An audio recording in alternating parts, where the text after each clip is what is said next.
ಇನ್ನು ಕನ್ನಡದ ಬಿಗ್ ಬಾಸ್ನಲ್ಲಿ ಕೂಡ ಕಾಣಿಸಿಕೊಂಡು ಹೆಸರು ಮಾಡಿದಂಥ ಅದ್ಭುತವಾದಂಥ ನಟಿ ನಾಯಕಿ ಈಗ ಅತಿ ಚಿಕ್ಕ ವಯಸ್ಸಿನಲ್ಲಿ ಆತ್ಮಹತ್ಯೆಗೆ ಶರಣಾಗಿರುವಂಥದ್ದು. ಇಂದು ಮುಂಜಾನೆ 3 ಗಂಟೆ ಸುಮಾರಿನಲ್ಲಿ ಸಾವಾಗಿರುವಂಥದ್ದು. ಮೊನ್ನೆ ತಾನೇ ದಿಲೀಪ್ ರಾಜ್ ಅವರು ಕೂಡ ಈಗ ಸಾವನ್ನಪ್ಪಿದ್ರು.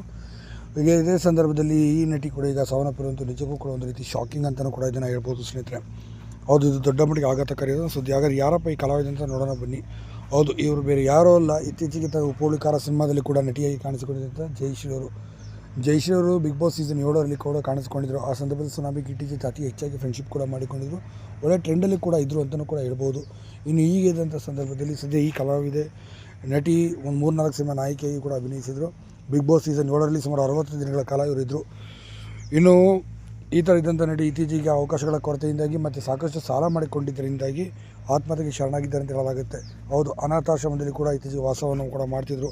ಕುಟುಂಬದವರೆಲ್ಲ ಮೋಸ ಮಾಡೋದು ಅಂತ ಹೇಳಿ ಆಸ್ತಿ ವಿಚಾರದಲ್ಲಿ ಕಲಹ ಉಂಟಾಗಿ ದೂರ ಉಳಿದಿದ್ರು. ಇದೀಗ ನೇಣು ಬಿಗಿದಂಥ ಸ್ಥಿತಿಯಲ್ಲಿ ಜಯಶ್ರೀ ಅವರು ಪತ್ತೆ